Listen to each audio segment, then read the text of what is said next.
Kalau kita bicara tentang hantu atau makhluk gaib yang ada di Jepang, cuy, pasti yang langsung terbayang di pikiran kita adalah sosok menyeramkan dengan cerita-cerita mistis yang bikin merinding. Apalagi kan di Jepang banyak banget tempat atau bangunan yang terbilang cukup menyeramkan dan terlihat angker. Pastinya banyak banget dihuni oleh makhluk-makhluk tak kasat mata yang bentuknya pasti aneh-aneh. Nah, di Jepang itu, cuy, ada istilah yang disebut dengan obake. Makhluk ini tuh bukan sekedar hantu biasa, tapi punya sejarah panjang dalam budaya dan mitologi Jepang. Jadi cuy, obake itu adalah makhluk gaib yang bisa berubah bentuk baik dari roh manusia, hewan, maupun benda mati yang memiliki kehidupan.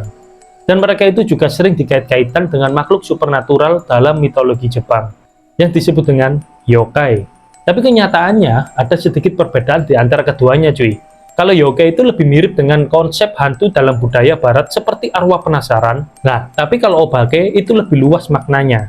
Mereka bisa berupa roh, monster, atau bahkan benda sehari-hari yang berubah menjadi makhluk hidup setelah berusia ratusan tahun. Nah, sejarah obake ini sudah ada sejak zaman kuno di Jepang. Dan cerita-cerita tentang makhluk gaib ini banyak muncul dalam Hyakki Hyakyo. Buat yang belum tahu, Hyakki Hyakyo itu adalah parade malam 100 setan, cuy. Sebuah konsep dalam cerita rakyat yang menggambarkan sekelompok yokai berkeliaran di malam hari saat itu.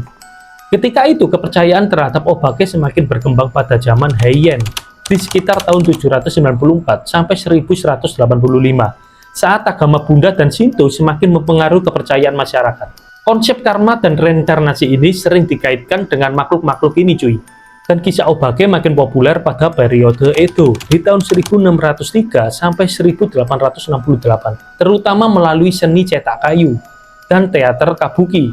Seniman seperti Toriyama Sekin bahkan mengumpulkan berbagai cerita dan ilustrasi yokai dan obake dalam bukunya, yang sampai sekarang menjadi referensi utama tentang dunia makhluk gaib di Jepang, cuy. Banyak banget sih, cuy, macam-macam obake yang ada di Jepang, ya seperti si leher panjang, Rokurokubi, Nuribotoke, Jikininki, Tsukumogami, dan masih banyak lagi, cuy.